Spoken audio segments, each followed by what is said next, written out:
Legends panel for the NFHS Officiating Services is a great interview with two wonderful human beings who are legends in their sport, legends in the world when it comes to just being outstanding human beings. We have Joan Powell and Marcia Alterman joining us today. Ladies, thank you so much for being here.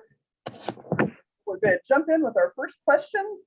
What role did interscholastic sports play in your life growing up? Well, I'll jump on this one first because I think the biggest thing that it did for me when I was involved as a player was develop social relationships that I still have to this day. And some of the people I played with and then transitioned into many of the people that I officiated with early are my social contacts, my best friends, my people I bounce off of personal issues and things like that. So it played a great role in my life in terms of just developing my social factor, because I was kind of a quiet kid. I was a smart kid who faded into the background many times. And so this was a way of kind of bringing out a more social aspect for me. Well, a little different. I had 4 siblings, so we played a lot of sports outside. And then once I got into high school, all my friends, of course, went out for cheerleading. And so I did. And I failed 4 times. So I was kind of a slow learner. And the only thing that was welcoming to me was sports. So I played volleyball, I played some softball, but primarily got into volleyball and had a great, like Marcia said, a great social network that as I moved into college is still there today. So it played a great role because there's such a feel for belonging to something, representing a school, having fans come and watch you, even though back in the day there weren't that many. It was primarily parents, but it was such a feel good that you did something after school that complemented what went on throughout the day. So relationships is probably the big thing, Dana. What made you decide to become an official? I'll jump in, Marcia. I took a course in college, and actually my volleyball coach taught it, and it was a combination of volleyball and field hockey, which I never used again, but and then basketball and softball were linked together. But I just, from the first get-go, just loved it. And there was just something about being on a stand, maybe in charge of a great game. And then as my life progressed, it was all about, again, relationships and being able to move out of playing into another realm that allowed me to continue to be around the sport that I loved so much. And then I did get a gig in the summer with softball. It was a friend of mine that played volleyball with me. And she said, no, Park and Rec, they're hiring. Let's just go. And we did it 4 days out of the week. And so I liked umpiring as well. But that was kind of what started me. I had a very similar story in terms of the officiating class. It was what finally really hooked me. But before that, I've told the story many times about I was about 7, 8 years old, something like that. And we were a very athletic family. My brothers played baseball. And so my dad was very supportive of my brother's baseball. And we would go to games to watch my brother play. And my dad he rode those umpires. He was pretty, he'd sit right behind home plate. Hey, Blue, hey, Blue, that was pretty close, and I'd listen to all that. And one night, I don't know whether my dad had a bad day at work or what, but he was especially caustic to this umpire. And this umpire finally turned around and took his mask off and said to my dad directly, if you can do better, you better get down here and do it. And so my dad went home and talked with my mom about it. And he goes, I think I want to do that. I think I need to go if I'm going to yell at him. And I remember hearing that conversation and thinking that was so cool that my dad was going to go do that. And he did for the next 2 summers. He umpired baseball for these high school age kids, and knew nothing. He had no training. He had no, but he stepped up and did it. And I remember thinking that was just very cool. And so that was kind of my first hook. And then I took the officiating class in college and was the same as Joan. It just was, I could tell it was where I belonged. That's a great story about your dad, because I'm sure there are many officials who have wanted to do that exact same thing the official did in that game. So that's but exactly. Talk about put up or shut up. I guess your dad was all about that. That's awesome. Great story. I hadn't heard that. So you've talked a little bit about how you decided to become an official. What was the moment, or when did you realize that officiating was something that you really wanted to do for the rest of your life? When I got my first paycheck. No, that's really, it really did seem like for that officiating class, from that, I did all sports too. I did some high school basketball when I was still in college. I did high school softball when I was still in college. And my friends who were out flipping burgers and washing cars, I'd think, are you kidding me? You can be doing this instead. And it's much more fun. You still do get a paycheck. You know, I can help pay next semester's tuition just like you, but I'm having a lot more fun doing this than you are doing what you're doing. So it seemed to me to be a path I wanted to continue forever. For sure. I had a gig as a waitress, which I'm sure we've all done. And then when I was able to make some money officiating outdoors, ready, I'm going to date myself here, on asphalt with little grammar school kids, 9 on a side, that tells you how old I am. And I was refereeing on top of a turned over garbage can, because there was no referee stand. Yes. But the $5 a match and not having to deal with really cranky folks in a restaurant, I thought this is the best thing. And again, being around kids and being able to allow them to play and have fun with them while they try to learn the game, that was probably most significant to me. What is your most memorable moment of your on-court officiating career? Oh, you want to go first? Well, Marcia, you're involved in this one. It was actually, Marcia was my boss at the Big Ten, so I was a working official, but I was at a national championship and made pretty egregious errors, 2 of them, and had to replay 2 situations. One, ball down and it wasn't down, and the other one, same thing. It was a pancake, but it really came off a foot, and I had to replay both. I looked pretty foolish, but I think the takeaway from that situation was being able to expose myself to fellow officials, and they.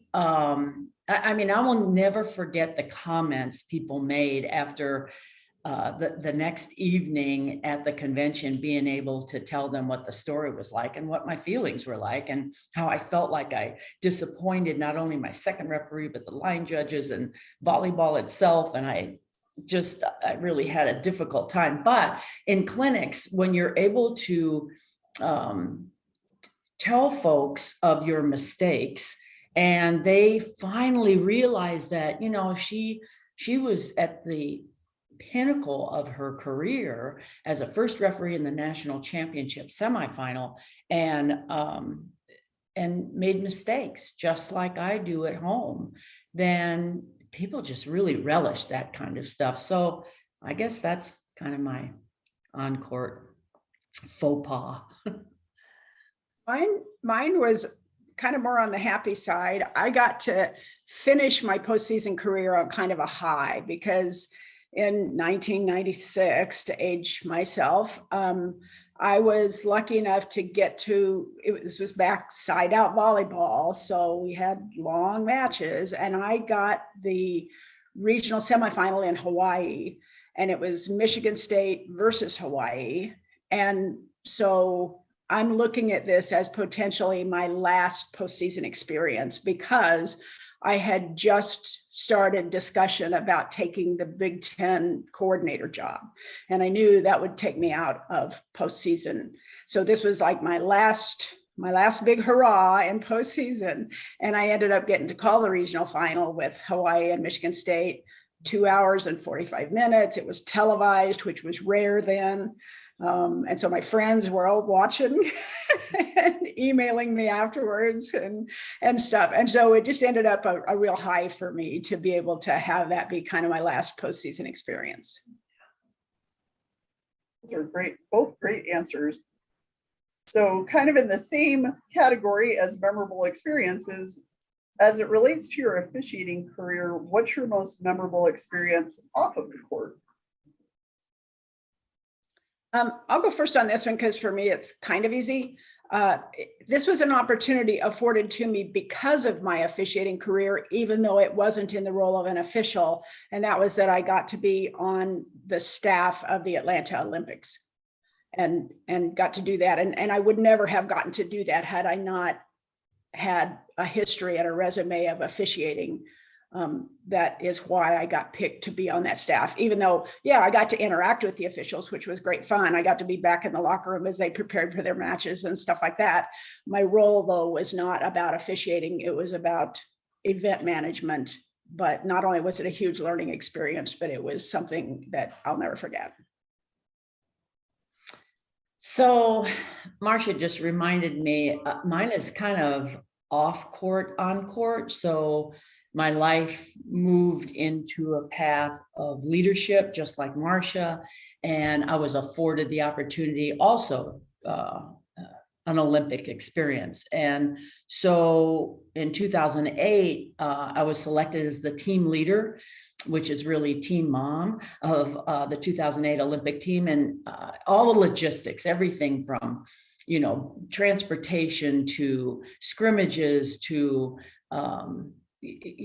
whatever. I just took the load off of the coaching staff. And so it was a fabulous experience and to be at the games. But more importantly, once they found out that I officiated, then they decided to scrimmage Brazil, which became the finals of the 2008 USA and Brazil. And they said, well, we need an official. Well, did you bring your whistle? So I got to referee the prelim of the gold medal championship, which, you know, I mean, I can only tell you girls, it's just an experience of a lifetime, but never made it to international level. And, but that was the closest I ever came. But I will tell you, within the preparation before that, I was at a practice in Japan at the qualifier, and so I was just, you know, ball shagging like I normally did. And one former Stanford player came up as a ball kind of came toward me. And she said, we just have to ask you. She was warming up with a teammate from Stanford. We just have to ask you, Joan, what's your background? Like we've seen you before. And so I just looked at her and I said, well, I was at your national championship match. And no kidding. I said, yeah, I was your referee. And so it was great to know that she didn't even recognize me, and then ran back to her partner and said, you're not going to believe this. She was our referee. Anyway, that's kind of on court, off court. That's great. My favorite part is, do you have a whistle? Of course. Yeah. Don't you always? No kidding. I had to laugh as you were saying that. So what would you tell a newer official who is about to quit officiating to keep them in the game? I think I would tell them that obviously we say the hang in there or stick with it words, but the reason for that is because in the long run, the positives will outweigh the negatives. It may not seem like that sometimes because you just feel like you've just been hit with a meat hammer, but the positives will outweigh the negatives if you just stick with it and you know, keep doing the right thing. It'll pay off, I promise. Yeah, totally agree. I think maybe I would ask the person what drove them to a decision of quitting. What really? Because I would like to be prompted on their reasoning before I answered them, because it could be anything from they're getting yelled at too much that they can't take the parents or the coaches or whatever. And I think I would kind of prepare my answer for that. But Marcia's totally correct in that there's so many more positives, and then just surround yourself by friends that you can just pick up the phone or email or text and tell them whatever happened that night. Just bounce things off of friends, because they're going to help pick you up. But for the love of the game, you can't allow an incident or a person to drive you away from something like that. So just keep talking. And one thing I think we can't minimize, and I think we ignore it sometimes because we are so focused on the idea that sportsmanship issues are often what does give people the negative connotations, but we forget the part about the other part of our life that it stresses. We're naive, or at least delusional sometimes, about the fact that being an official creates stress in other parts of your life. Your boss, your kids, your spouse, all of those people have to have buy-in, or you're constantly hitting a brick wall every time you want to go call a game or a match. And so I think we have to be understanding when we're talking to these folks who are just saying, I just can't do this anymore, that may be a big piece of the picture as well. True. That was great advice. I loved both of those answers, and the part about having a support system at home is so important. I hear about that all the time. I was just in my last interview, I was talking about how as you go to different award ceremonies and those kinds of things, the spouses, significant others are always who the successful official thanks first, because we all understand that without that support from your boss, from your family, you can't be successful in this industry. So it's that's always really neat to me, because the people who win the award seldom take the credit. It's always given to others in their lives who helped them get there. So I think that's special about officiating. And you are both amazing mentors. So this is a great question for you both. How important is it to have mentors as an official? And what words of wisdom do you have for individuals who serve in the role of mentor?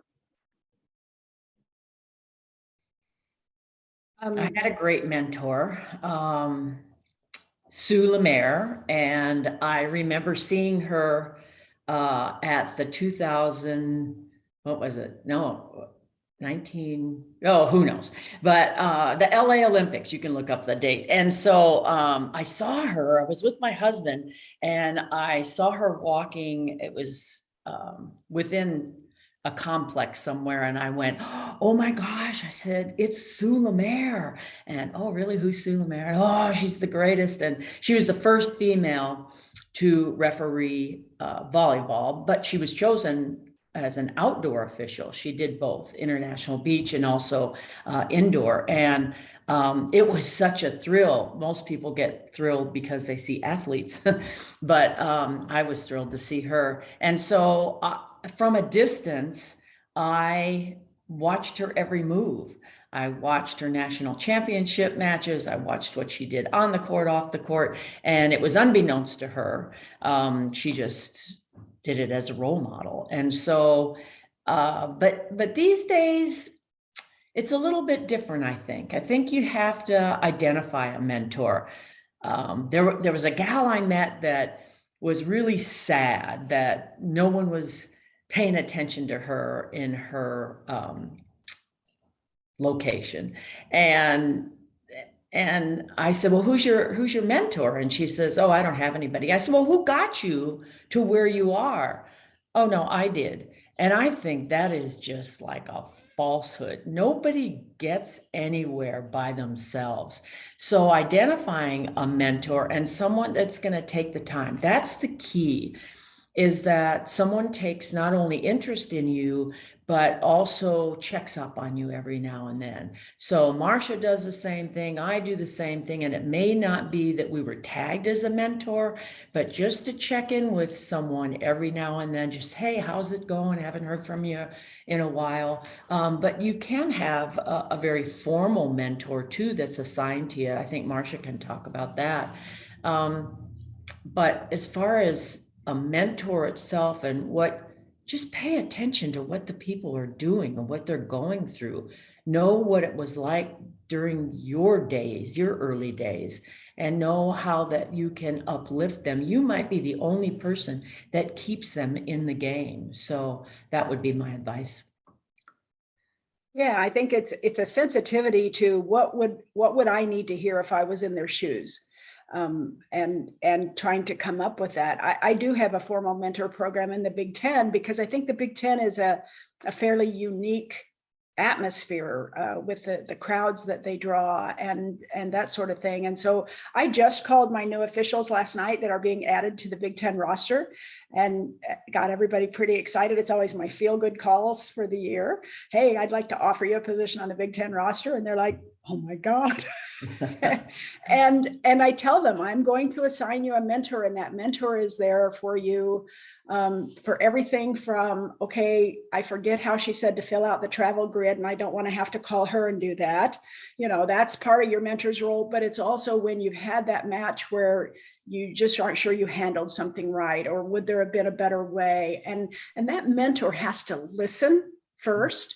That's so important, to listen and let them do a lot of the talking, and then just be the soft spot to land in so that they don't just chuck it. They don't just say, okay, maybe I can't do this. You're their soft spot, you're their encouragement. And yeah, constructive criticism when it's needed, but your primary role as a mentor, I think, is to make sure that they know they can call you and they don't have to, it's a safe space. That's a great comment, because I had to chuckle inside when Marcia said, you know, the mentor really has to be that conduit of, hey, don't bother Marcia. There's Exactly. no need to, you know, especially if the information has been disseminated, and I get it, you're new to the conference or new to the area or whatever, and you don't necessarily know everything by heart, but that's where those friendships kind of help you, even if it's not a mentorship, but those people can say, oh, no, don't ask Marcia. All you have to do is just, you know, reach out to me and I can explain it to you, because they've been through it all before. I have an intern program where I, in the Pac-12, and I assign a mentor to them, and it's the same thing. And the mentors all know, because they've been through the whole thing before, and they know what my pet peeves are. And you know what? Just stay away from them, because I put out an email and I really don't need to hear from 100+ people. I don't need to do that, including observers and scorers and line judges and referees and so forth. It's the same thing on Marcia's side. It's, you know, we expect you to kind of get it. And if you don't, reach out elsewhere. Yeah. Oh, that all hit close to home, because there were certain things. It's like, oh, you don't have to call her for that. Like, read the 9 emails she sent you. I promise it's in there somewhere. Exactly. So I was laughing a little too hard when you were talking about that, because it all resonated with me. Thank you for sharing that. That's a common thing. Yeah. So what was a failure that you had in officiating that you look back at and realize that it actually helped you in the long run? Oh, I got this one because it still haunts me. So back in my early Division I days, so I don't know, I was probably early to mid 30s or something, and I had just started in Division I actually engaged a coach after a match who, I mean, I had already had to yellow and then red card him. I knew it was going to be contentious. This wasn't like it was a surprise.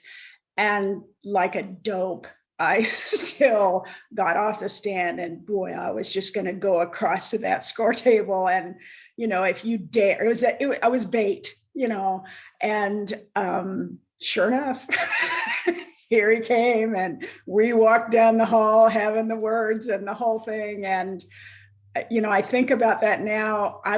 I would dismiss an official who did that in my conferences, and yet I did it. And for just a very few minutes was kind of proud of myself. And then I thought about what I had done, and it was just a lesson that I hear coaches and officials now to this day say that they wonder why collegiately we, whistle and run kind of thing. Why do we do that? Internationally, they stand there and they do the handshake with all the players and the whole thing. And I think about that. There's just so many ways that can go bad, even if you're not baiting them, which is exactly what I was doing. But nothing good came of that. And I learned very quickly that was not a good way to handle a situation like that. Well, Marcia, I have to tell you, I don't know if I learned from you or just realized that since you were my boss, that I would never do that. So I had been tempted for sure many times, regardless of the level. And I think, Danna, sometimes it's high school level, because maybe it's a rule, a club family versus a high school rule family, and they just don't understand, and you just so want to get off the stand and help them. But anyway, thanks, Marcia, for that, because I never did. But so I talked to you about a little bit about the logistics stuff and how a mentor can help. And so here's my really grave mistake. I was assigned to a match, and it was a Big 12 match. And I had all the information down. These were early days of email, and an email had come in. I must have missed it. Are you ready? On a day change. So I was sitting in my family room watching the news when I got a phone call from a friend who was about to go to this match that was scheduled on Saturday and was rescheduled for Friday. And she said, when are you coming in? And I said, well, tomorrow. She said, well, the match is tonight. I said, what? In my email, remember, these are early days, I was not specific to my partner. I said, see you at, and I put a time down, but I didn't say the date. And so from then on, if you don't think I don't harp on my folks to make sure you're very clear about location, time, date, and set that all up the week before so everybody's on the same page. And I share with people on my roster that I did that. So it makes me pretty human. And they got somebody to take my place, and that was his introduction to the Big 12. And he was happy as a clam that I made that mistake, but that was grave. It could have been really bad. You could also talk about the time you forgot your pants. Oh, of course you're going to bring that up. Go ahead, Marcia. It's your story. So Joan and I were both active officials in the Big Ten still, and we were assigned together at Minnesota. I remember, I can picture the whole thing. And we met at the airport. We go to the hotel. We're both unpacking our bags, and I'm telling her something. I mean, I am just talking a mile a minute about God knows what. And I look over, and without even thinking, I mean, she is pulling stuff out of her suitcase and digging in the bottom of it like, Shirley. And finally I said, what? And she goes, I don't have my officiating pants. And I said, oh, surely you do, and no, she had forgotten. And we're preparing our bags to walk out the door and go. I mean, there is no time to shop. There is no time. And she goes, well, here's the good news. I wore navy blue stretch pants. Now this is, again, dating us, stirrup stretch pants. And so this is one time I was a good partner, because she puts them on and she goes, what do you think? And I'm like, oh, they're perfect. Oh, liar, pants on fire. And okay, so I'm going to finish the story, because when I was packing the night before, I have a system, right? And I'm a little OCD about it. And they were piled up next to my suitcase, but I think I wanted to put something else in before I put, I mean, we're talking 2 pair of slacks for a weekend gig. I brought the shirts, but I did not put them in, and I walked right out. But here's the good news. We had kind of a stickler, Marcia. Do you remember the Observer? Yes. And so God rest her soul, Anna. And I just thought, she is real big on uniform. It's probably the professionalism, attire, on time, all that kind of stuff. And I knew she'd mark me down. So I walked up and I said, Anna, I said, I want you to tell me at the end of the match what you think of my pants, because we're looking at maybe changing the uniform for volleyball officials. And she went right with it and told me, of course, that she didn't think it was appropriate. There's no belt. I said to Marcia, do I tuck my shirt in? Do I leave the shirt on? I mean, what's best here? So I looked goofy. We're talking stretch pants with white socks and white shoes. I was awful looking. Now, the next day I went out and got a pair of pants. But anyway, thanks, Marcia, for that. Welcome. The fact that they weren't just stretch pants, they were stirrup. It was the best. So wish I had a picture. Oh, praise God, that's not out. I wish you did too, Marcia. And I kept telling her, because she was sweating bullets. I kept saying, nobody will notice. Oh yeah. Well, and you know what a good partner would have done? Hey, why don't you go up tonight and you can just hide yourself behind the referee stand?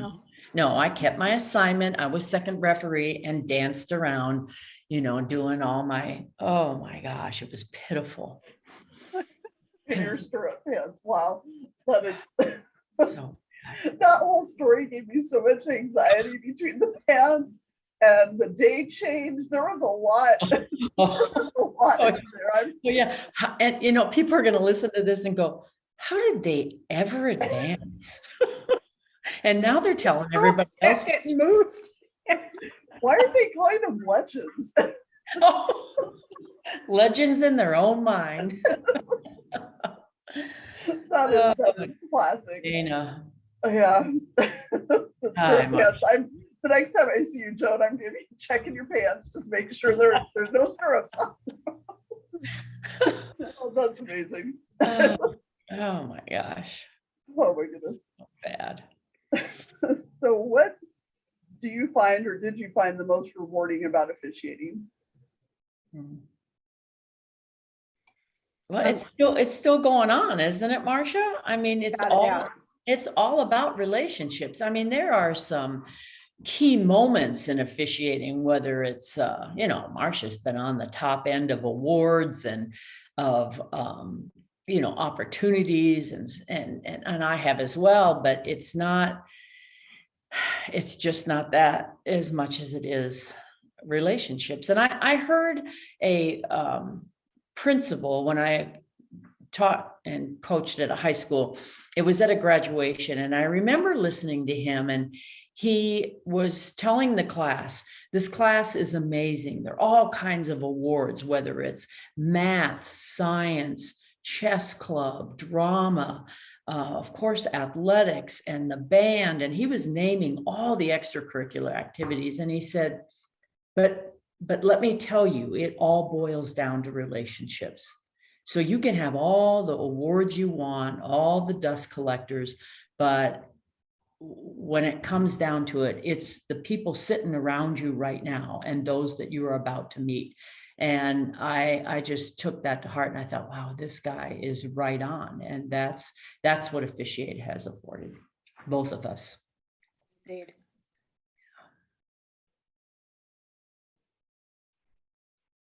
So what would you say to a fan in the third row of a youth volleyball game who is driving younger officials away? We do this. we do this. We do this in our role as arbitrator for USA Volleyball. We do exactly what you're describing there. But one thing I have said, and will say again, I'm sure in the future, is tell me what you do for a living. Oh, you're an accountant. I'd like to be in your office Monday morning. And I'd like to start the minute you walk in the door telling you what a bad job you're going to do, that at best you're incompetent and more likely you're cheating. I just want to start with all that Monday morning, because that's what you're doing to these poor people that are on the court right now. You're assuming that they're bad at their work. That's right. Exactly. And one time as an arbitrator, I sat next to a dad who he just knew that the officiating team was cheating because they were missing a point. And by golly, he's got it on his video camera. And I allowed the match to continue. I was called to the court. And then I sat down next to him and I said, tell me what happened. And he explained, and he's still hot, even though he won the match, or his daughter's team. I said, remind me again, what age group? 13 and under. Oh, really? And then I said, okay, now you're going to have to listen to me. Here's the deal. Your antics out here, I was called to the court because you were just over the top on losing this point. They're 13-year-olds. The thing that I'm most concerned about is this young official had to come off the stand to come get me. She is probably 20 or younger. And you've got two teams that are playing of 13-year-olds. You've got a group of 13-year-olds that are officiating. And you have now announced to the world that the last place these young kids ever want to be is on that stand. And so thanks to you, we could lose a whole generation, because I don't know what you're going to bring to the next. I don't know where you come from. I don't know if this is your mantra, but you do not get to do this anymore. Do you have any other daughters that play? And he said, no. I said, great. As soon as she's done playing, then I need you to pick up a whistle. I'd be happy to train you, but you need to come join us. This is not tolerated. And you know, the guy, I saw him a couple days, you know, in the weekend, and he, hey, Joan, hi, how are you? You know, like we were besties. But that is absolutely crazy. And I think we need to take a more assertive role and telling these people. Now they'll come back. I mean, Marcia, you've had probably chances where you've given a great lecture and they'll come back. I don't give a rip. I paid a lot of money for my kid to play and so forth, and we'll get it. But at the end of the day, they have to feel humbled, that they have to feel embarrassed. Please. Well, and that's a good point. And another thing I have said to them in the past is, do you really think you're making your daughter proud right now? There you go. There you go. That behavior is not something that she's going to remember fondly. All right, I'm going to tell you one other story. So I was watching my daughter coach at a middle school match, and a dad was really upset and voiced his opinion when the line judge, who, by the way, is a volunteer art teacher, made an in call and then made it out right away. So she called it in and then she called it out. And he just, you had it right the first time, and I can't believe you changed your mind, and so forth. And I thought, oh my gosh, I have to say something. See, that's the problem. They're so boisterous. They're so righteous, and yet nobody takes them on. They just go, well, that's just part of sports. No, it's not part of sports. And so I turned to the man and I just said, excuse me, does your daughter play? Yeah, she's over there. And she gave me the number. He gave me the number. And of course, he's filming everything like this. I can imagine. I mean, what is that for her wedding? I mean, they're going to show that. What's that for? So I just said, you probably don't understand that number one, the person on the line is a volunteer. And she's an art teacher, and she doesn't know much about volleyball, but it's part of her after school duty. It's what she does. She was assigned to do that. And she didn't mean to make you mad. She just is human and doesn't quite understand, and tried to make the call right. Assumed it was in and then realized it was out and changed her mind. And then there was a big sign. I said, and I kind of read it to him because it says, parents parent and players play and officials officiate, and please clap for the opponents, or whatever it said. And I said, you probably missed that sign when you walked in, but let's kind of read it together. And so I was a little demeaning, but he did shut up. I mean, that was the end of it. But nobody takes anybody on. Why is that guy allowed to do that when nobody really defends this little art teacher? And who cares if it was wrong? Where is the parents' obligation to teach the kids that that's part of sports? It just is. Without officials, it's just recess. Remember, Dana?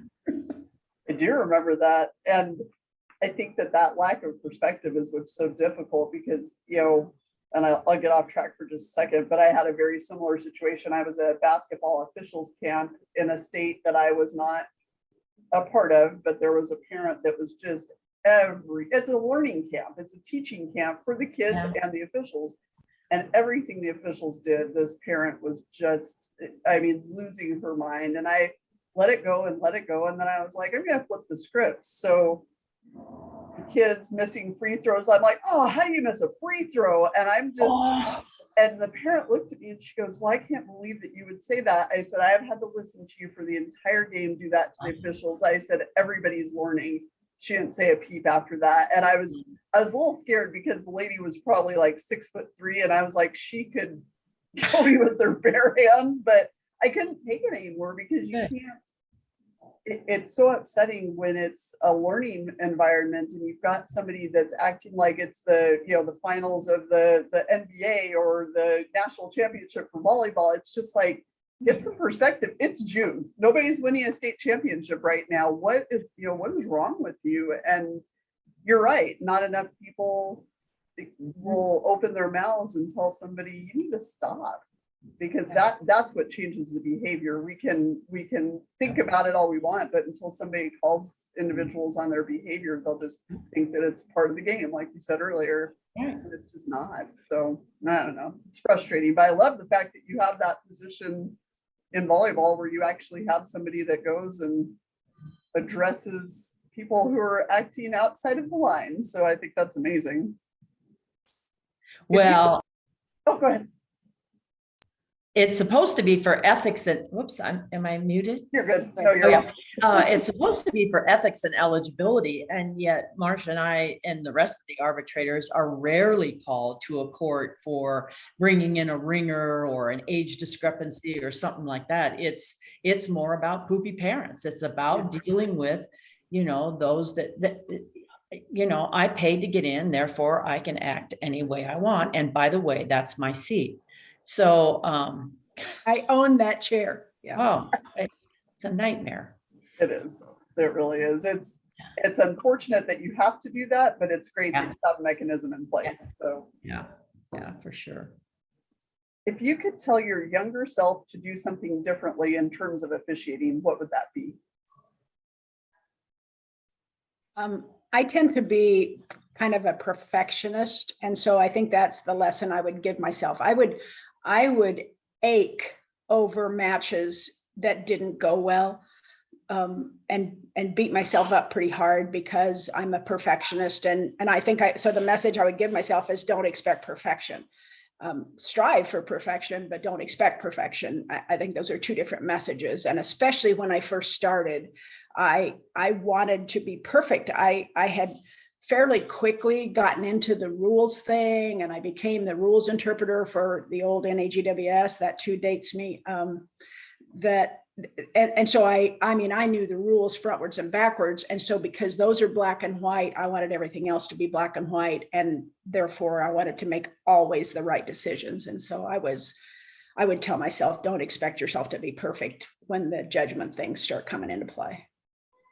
Yeah, I would echo Marcia's sentiments only because I was pretty black and white as I started, because that's all you have. You've got the rule book. It's what it says in the book. Are you kidding me? And yet, I wouldn't say quickly, But there was a transition period of, you know, you can officiate in the gray, or let's say administer in the gray, because, and I'm not saying you detour off of the rules as much as, especially in middle school and high school, there's just there's a place for preventive officiating and helping teach. We always say it's an extension of the classroom, and truly it is, but we have to officiate in that too. And I think as I go around, you know, the country and talk to high school officials, that's probably my biggest message, is you have to really drop that black and white feel for the game and be able to walk off the court and go, well, I told them, kind of thing, and they didn't even know. You know, it's there's still a teaching piece in us that we have to extrapolate and demonstrate. So yeah, I would say right on, Marcia. That took a little bit. So I'm throwing in a wild card question here because I have two women in athletics, and this is, of course, the 50th anniversary year of Title IX. So I'm going to ask both of you, what does Title IX mean to you? Oh, we both came up, we both have great stories, and I'm sure Joan's going to tell you hers about what Title IX meant when we were in college and playing. I was in college from 1970 to 75, so it hit right as I was finishing college. It started to actually have impact. I know it actually was passed a little earlier than that, but took a while to filter down. So we went from my freshman and sophomore years of all of us going to the bookstore, buying a Wichita State t-shirt and ironing our numbers on. Seriously, that was our uniforms. And it was the same shirt for volleyball, softball, and basketball. And we went from that to our senior year. I was on the committee that got to go look at catalogs and pick out real live uniforms. And it was night and day. And even though now I look at these kids who are playing collegiate sports, they have no idea the things they take for granted that were just pipe dreams in our day of playing. And even when I first started officiating and I'd watch these teams struggle with basic equipment and they don't get the practice times that the guys do and so on. I mean, Title IX has just meant, it's meant that I have a sport that I can still officiate with and be successful with, and there's opportunities that wouldn't be happening if there hadn't ever been a Title IX. For sure. And it was a dream, and yet it wasn't, it just was not attainable. Same years Marcia was in college, and I think I beat her by one. And I can attest to the uniform story. We did have polyester blue with numbers on it, and it was no sleeves and these terrible shorts. And all three, volleyball, basketball, softball, wore them for the 4 years I was there. And I mean, you never questioned it. The take your own cars. Very rarely were we able to rent some sort of van or something. It was 4 to a room whenever we stayed over. And then my sophomore year, this is probably the epitome, I think, what Marcia was alluding to, and that is University of Arizona and BYU qualified for the national championship. It was a huge deal. And we were so excited, and we got in our cars and drove home from the regional championships, pretty excited. And of course, money was gone, it was depleted. Our season was over, and our AD went to the president and asked if there was some kind of contingency fund. After all, it's the first time a female sport was representing the University of Arizona. Surely you want them to go to the national championship, and we didn't get to go. So, but you know what? We never said anything. We didn't march. We didn't, all go up to the president and tell him he's got to find this money. I mean, you just sat back and went, poor pitiful us, we don't get to go, and we moved on. And then there was a teammate of mine that was a swimmer, and she also qualified in 2 or 3 events and was told she couldn't go that same year. And so what does Title IX mean? Total opportunity, total equality, not total, because look what just happened with women's soccer. Are you kidding me? It's 2022, people. And we're now applauding for something that should have been a no-brainer. But anyway, good for the girls and the women now. Were we pioneers? Yeah, kind of, but we just did what we were told, and Well, we had to. yeah. So Hey, yeah. thank you so much for answering that question. It was as you were both talking about other things, I was like, I've got to ask them while I've got them on. So I appreciate you letting me throw a curveball at you. So final question, and this is kind of to help me a little bit as we continue to recruit and figure out ways to retain officials. If you had one opportunity to convince people to become officials, what would you tell them? One thing I emphasize when I talk to people who are either just starting on the officiating path or pondering that, is that you need to realize that the skills that you learn in officiating aren't unique to officiating. You will develop life skills that will help you in all aspects of your life, whether it's your real job, you'll develop leadership skills and organizational skills and communication skills that help in that aspect. You'll learn to communicate better with your family and your friends and that kind of thing. I mean, there are life skills that you will develop that will help you in all aspects, and that's a bonus. That's a bonus to all this, you know, the extra money you'll earn and the fun that you'll have and the tie that you'll retain usually to a sport that you grew up loving or sports. But this bonus is that you get these skills that are universal, and they're going to help you develop character and integrity and life skills in a way that you would not have imagined when you just thought about officiating. I couldn't say it any better, Dana, because it's all about that commitment and what you are doing outside of your normal life and the kinds of,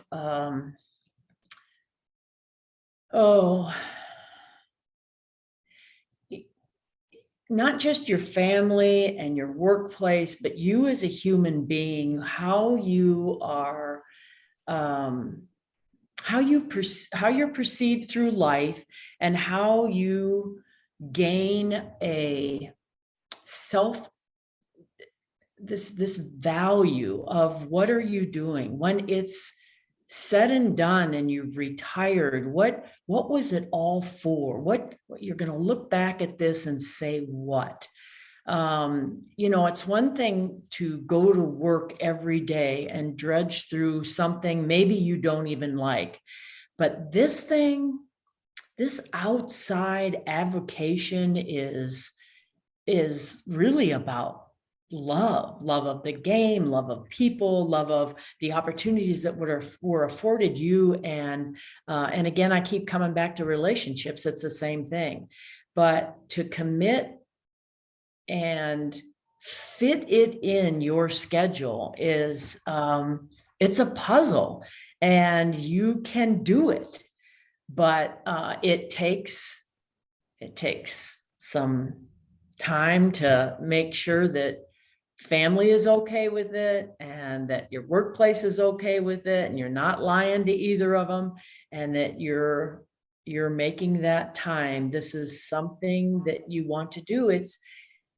yes, you make some money, but it's almost like those that volunteer in whatever area of their life for charity purposes or whatever. Sometimes it feels like that you're just giving up a priceless piece of time daily, or let's say on the weekends or whatever, that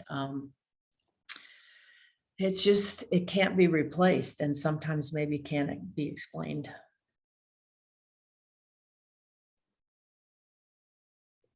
That concludes our interview, ladies. Thank you so much for doing this for high school officials across the country, regardless of sport. As you know, we recently did a study here in the NFHS office that showed that we've lost 50,000 high school officials across all sports since 2018-19. So we know that there's a need, and we know that individuals like you will help us with trying to figure out how to fix the problem. So we appreciate you doing this and giving back in the way that you always do. You're both amazing ambassadors, not only to the sport of volleyball, but to the entire industry of officiating. And I can't thank you enough for doing this for the individuals at our high school ranks. And I know they'll appreciate this interview and they'll enjoy it as much as I did. So on behalf of the National Federation, thank you so much for your time and for paying it forward as you always have. We appreciate it and look forward to hearing our feedback from our membership, which we will absolutely share with you. Thanks, ladies. Thanks, Danna. Danna. Thanks for the opportunity. I'm glad you're at the helm. Absolutely. Thanks.